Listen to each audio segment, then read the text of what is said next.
Szia! Ma hogyan készítsünk vegán joghurtot házilag videóval jövök, és annyira egyszerű ez a recept, és annyira könnyen elkészíthető, gyors, és sokféle étkezésre felhasználható, hogy nagyon szeretném, hogy ez a életed része legyen, és kedvet hozzak hozzá.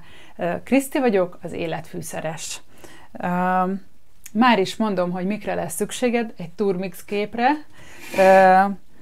Attól függ, hogy milyen állagú joghurtot szeretnél készíteni. Ez a ivójoghurttól állagból elindulva, ez a görög joghurt, ez a nagyon sűrű, amiben a kanál is megáll joghurt, konzisztenciáig tudunk elmenni. Én most egy viszonylag inkább az ivójoghurt fele megy el annak, amit én készítettem, mert előre elkészítettem, hogy meg tudjam mutatni, amit most meg is teszek.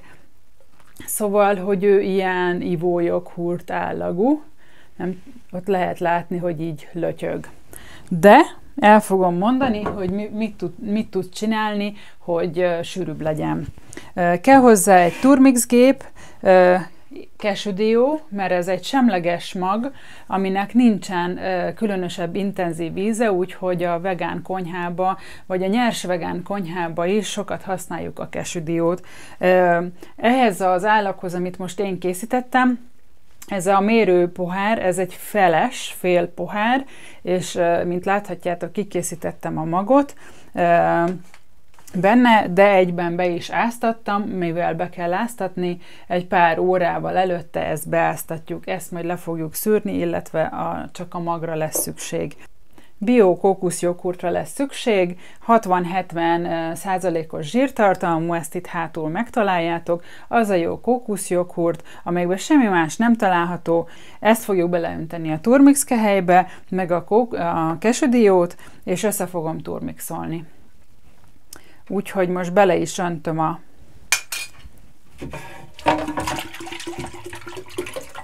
kókusz. Szerintem marad benne, igen. Kicsit segítek neki. Ugye a sűrű rész az nehezebben jön ki. Szóval leszűrtük a kesüdiónak a levét, és most ezt bele fogjuk önteni. Kész is, és ezt össze fogjuk turmixolni. Ebbe még nem rakunk semmit sem bele, összeturmixoljuk, és amikor készen van, akkor majd egy ilyen üres edénybe áttöltjük. Hogyha görög joghurt állagot szeretnétek, akkor ez a mérő pohár szerint az egy teljes pohárnyit rakjatok bele, ez szárazon, egy pohár, ezt be fogjuk áztatni, és amikor az egy felvette, picit megpuhult, azután fogjuk majd összeönteni ebben. Tehát így lehet játszani a mennyiséggel, ezt majd ki fogjátok tapasztalni. Ki fogod tapasztalni, hogy miért szeretnél te, milyen állagot, vagy éppen most sűrűbbet, vagy hígabbat. A probiotikumokról szeretnék most egy kicsit beszélni. Ugye attól lesz ő joghurt, hogy be fogjuk oltani. Lehet kapni ilyen, ez egy teljesen normális probiotikum, amit a gyógyszertárakban minden gond nélkül lehet venni. Az orvos, amikor antibiotikumos kezelést kap az ember, akkor ezt automatikusan, ezt vagy egy bármilyen más társat fel fog írni, hogy a bélflóránkat a rendbe tegye. Újra megfelelő módon működjön, mert az antibiotikum teljesen hazavágja. Szóval az a lényeg a joghurt készítésnél, ha megnézitek hátul, egyrészt, hogy egy kapszulában nagyon magas legyen a különböző baktérium kultúra száma, ebbe 100 millió van, ez a Protexin Balance. Akinek nem fontos, hogy vegán legyen, az nyugodtan tudja ezt használni, és az a lényeg, amit figyelni kell, hogy ez a laktó kezdetűek legyenek benne, tehát lactobacillus, és akkor mögötte vannak különböző latin szavak, szóval ez az, amitől joghurt el fog készülni. Úgyhogy ez a nem vegán verzió. Lehet kapni teljesen vegán kultúrát, avval is ezt itt ugye itt vittem Németországba, úgyhogy ez teljesen mindegy, lehet, hogy otthon nem is lehet kapni, de lehet kapni helyette bármilyen mást. Ezek a kapszulák még az előzőnek a kapszulái. Ezt meg is mutatom, milyen kapszulákban vannak, de valószínűleg már találkoztál vele. Szóval, hogy ez vegán, itt meg is lehet látni, hogy ez itt egy vegán kultúra, ebbe is megfelelő mennyiségű baktériumkultúra van, úgyhogy akinek fontos ez, az használja ezt.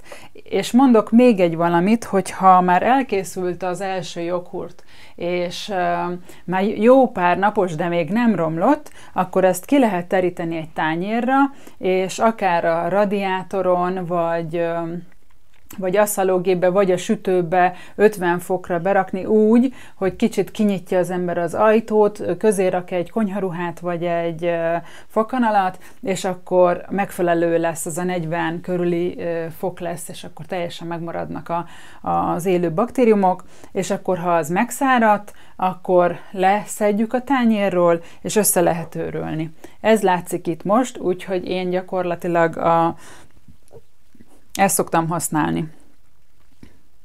És amikor elfogy, akkor készítek újat. Úgyhogy a joghurttal is így vagyok, hogy amikor már kicsit kevesebb van, és éppen azt a fázisomat élem, hogy viszonylag több joghurtot eszem, akkor ez így gyakorlatilag szinte folyamatosan készül.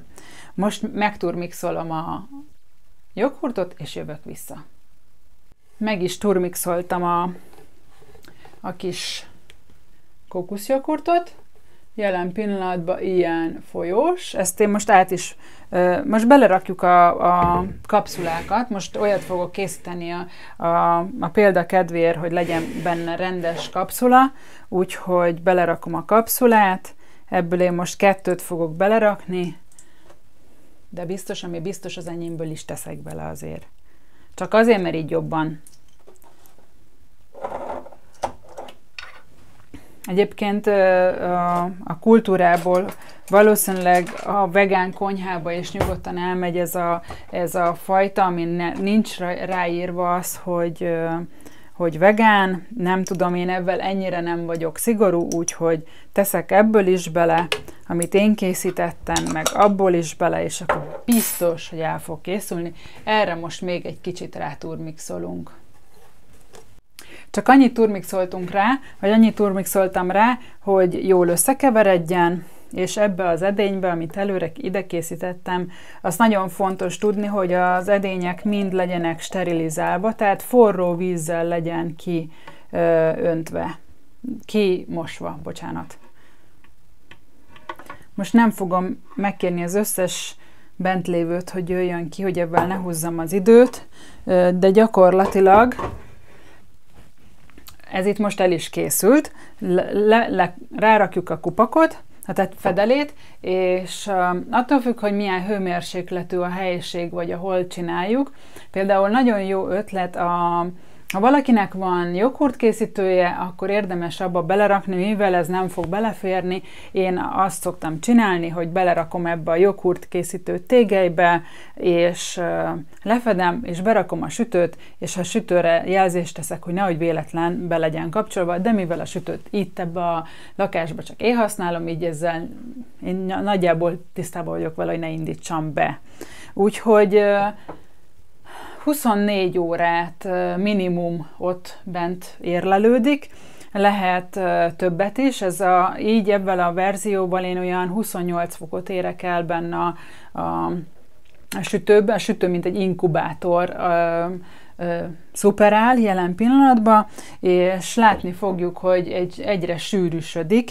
Hát lehet, hogy ez az edény kicsi is, majd azért figyelni fogom, hogyha nagyon ki szeretné nőni felmegy a tetejéig, akkor lehet, hogy szétválasztom még egy üvegbe. Úgyhogy lehet még a radiátor mellé tenni egy ilyen tégelybe, egy műanyag tégelybe, vagy valamire rárakni, és akkor beleállítjuk ezt az üveget, és konyharuhával rá, az is teljesen jól működik. Hogyha hűvösebb a konyhapult, vagy ahova rakjuk, akkor nyilván ehhez több idő fog kelleni. Úgyhogy én ezeket a verziókat javaslom, tehát inkubátorszerűbe, tehát én a sütőt használom. Lehet aszalógépbe is, ott 42-3 fokra állítani, de én ezért nem szoktam beindítani az aszalót. Ez maximum, amit beindítok, az egy joghurt készítő gép, vagy vannak ezek a gyerek bébi ételes kis melegítők, az is teljesen jó, bár beleállítani nem tudjuk, de a sütőt viszont remek jól felfűti erre 20 pár fokra, 4-5 fokra, úgyhogy az is teljesen jól fog működni. Úgyhogy a sütőbe tudjuk rakni a joghurtkészítőt, a bébi melegítőt, aszalógépet tudunk használni, a sütőbe tudjuk úgy használni nagyon elővigyázatosan, hogy beindítjuk, szinte csak épp, hogy bekapcsoljuk, és az 50 fokra állítjuk, de nyitott ajtóval csináljuk, de szerintem ez teljesen felesleges, mert a sütő több áramot használ el, mint amennyire ez észszerű, úgyhogy vagy pedig van egy meleg helység, egy melegebb kazán, és akkor oda is be tudjuk tenni. Ennyit a készítésről, úgyhogy ezek az első fázisa, és hamarosan elmondom, hogy amikor elkészült a joghurt, hiszen van egy kész joghurtunk, minimum 24 óra elteltével, lehet több, ezt figyelni kell, kinyitod a tetejét, és akkor érzed, hogy már olyan joghurtos az illata, és amikor készen van állagra és ízre, akkor elkezdődhet a felhasználás. Jó reggelire, jó 10 óraira, uzsinak, nasinak, gyakorlatilag a főételen kívül bármikor használható ez és hogyha azokat a tippeket, ötleteket használod, amiket én itt elmondok, akkor egy eléggé teljes értékű ételt fogsz kapni gyakorlatilag. Jól is laksz vele, egészséges is, és a szervezetednek is jót teszel vele. Egy kicsit átrendeztem a terepet, és akkor most mutatom is, hogy mik vannak itt. Ugye előkészítünk egy tányért, amiben bele fogjuk tenni a joghurtot, és ebbe én most granulát tettem. Egyébként itt vannak a granulák, amiket én már csináltam, majd ide kirakom a fölülre, hogy hogyan készül a granula. Tehetsz bele ilyen pirosbogyós, melyik is az? Ez a pirosbogyós, godzsis, vagy kakaósat, vagy bármilyen granulát, vagy ilyen reggelihez szükséges, vagy finom magokat fel lehet használni. Ezek általában ugye nyers vegán magok, illetve aktív magok, ami azt jelenti, hogy ahogy megvesszük mondjuk a napraforgó magot, ez be van áztatva, utána, ha az ázott a napraforgó mag esetében 4 órát, akkor utána elkezdjük csíráztatni, és amikor már kibújt a csíra, az azt jelenti, hogy olyan fél centi, egyébként meg is tudom mutatni, remélem, hogy látszódik majd. Szóval amikor egy picit már így szétnyílt, és megjelennek a kis csírák, akkor már el lehet kezdeni felhasználni, vagy hogyha el szeretnénk tenni, és egyszerre többet megcsinálunk, akkor én kiaszalom, és akkor viszonylag sokáig el vagyok ezekkel egyszer nagyobb mennyiséget elkészített áztatás, csíráztatás és aszalással.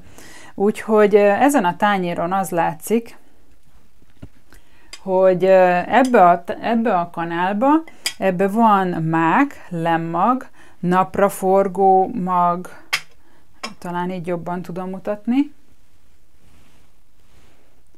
Tehát mák, lemmag, napraforgó mag, őrlemény és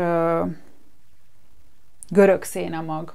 Az is áztatva, csíráztatva, itt látszik is, gyakorlatilag így szoktam, beáztatom, és amikor minimum olyan jó 16 órát ázott, egyébként erről is van már, hogy miért jó lepkeszegmagot enni, úgyhogy ezt is ki fogom ide tenni infoboxba fölülre, és amikor így elkezd majd csírázni, ehhez még kell egy kis idő, akkor utána szépen ezt is bele lehet tenni, ebből is dúsítjuk a reggelinket, 10 órainkat, vagy amire fogyasztjuk, annak a tápértékét. Úgyhogy itt van a lemmag, a napraforgó mag, a szezámmag és a mák szenzációs, mert a csontjainkat erősíti. A napraforgó és a lemmag az pedig a bőrünk és a hajunk szépségéért, a gyors növekedésért, a fényért felelős, egyébként még sok másért, de ha csak ennyit tudunk és már ezért esszük, akkor szuper. Úgyhogy én eleve csináltam egy ilyen keveréket, ezt előre meg lehet csinálni, és szépen egy evőkanállal beletenni a kis keverékünkbe. És akkor itt vannak a szezámmag, lemmagörlemény, úgyhogy ez gyakorlatilag így. Amiért itt van ez a pirosbogyós fermentált levem, ez, hogy például ezt is használhatjuk arra, hogy amikor itt elkészült ugye a joghurtunk, belerakjuk a granolát, vagy ahogy szeretnénk, lehet, hogy először joghurtot szeretnénk sokat enni, és arra rakunk bele egy kicsit, tehát az arányokat nyilván majd hol így, hol úgy eszi az ember, nyilván ez a változatosság gyönyörködtet, ugye? Szóval beletehetünk fermentált levet, amivel nagyon fontos tudni, hogy ezek a száraz magok, legyen az granola vagy bármi, azok belőlünk fogják felszívni a nedvességet, tehát extrába kell gondoskodni a plusz folyadékról.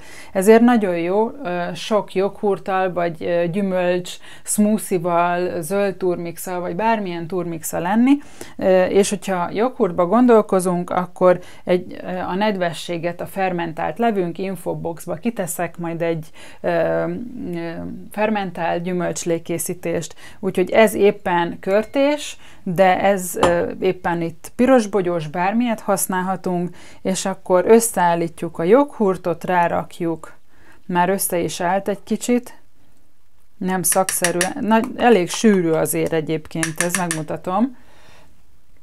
Már most sűrű, hát hogy tudom megmutatni? Talán így. Úgy lehet látni, hogy ez egy elég sűrű lesz, ahogy így fermentálódik, és ugye ami kész joghurtunk, ami ebbe van, az meg egy ilyen homogén állagú, már többször meg van turmixolva, és akkor ebből készíthetünk pirosbogyósat. Hallott tőlem ezt a pirosbogyós gyümölcsnek a használatát, most is ugye fagyott pirosbogyós gyümölcsöt fogok hozni, és arról még elmondok egy-két tippet, mert a lányoknak egyrészt vércsináló, minden, ami ilyen piros, erős színű, az nagyon jó hatással van a vérképződésre, és a lányoknak az alsó alhasi szerveket nagyon megtámogatják ezek a piros, bogyós dolgok. Úgyhogy többféleképpen felhasználhatjuk, ez már fantázia kérdése. Egyrészt szórhatunk így rá erre a keverékre, vagy pedig úgy, ahogy van, a turmixal megturmixoljuk, és akkor egy ilyen nagyon szép pirosas, lilás dolgot fogunk kapni. Meg is turmixoltam, ilyen nagyon gyönyörű színe van.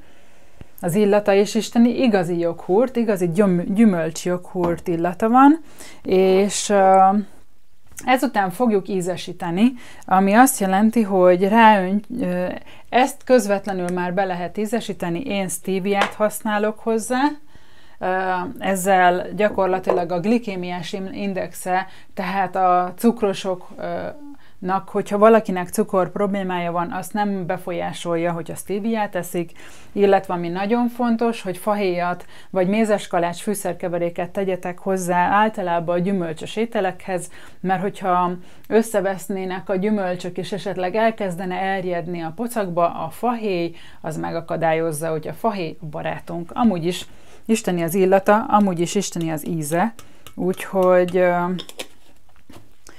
így.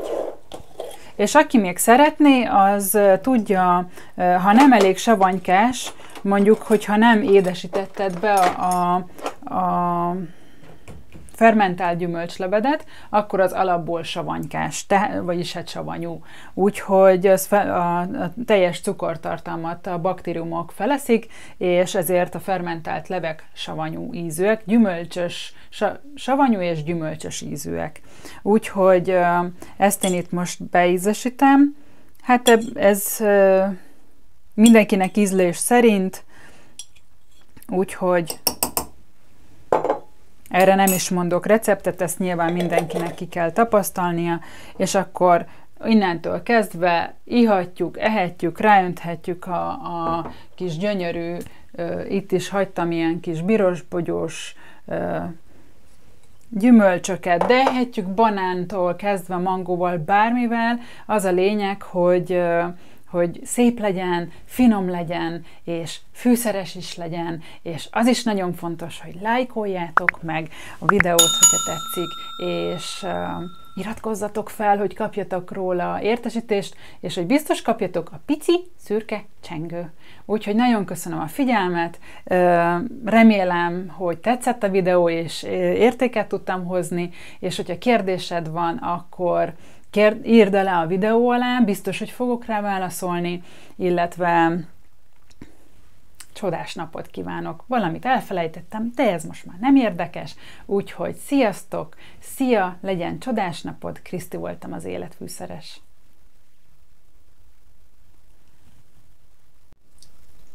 Csak hogy lássátok, isteni finom. Nagyon, nagyon, nagyon, nagyon finom. Eszméletlen finom.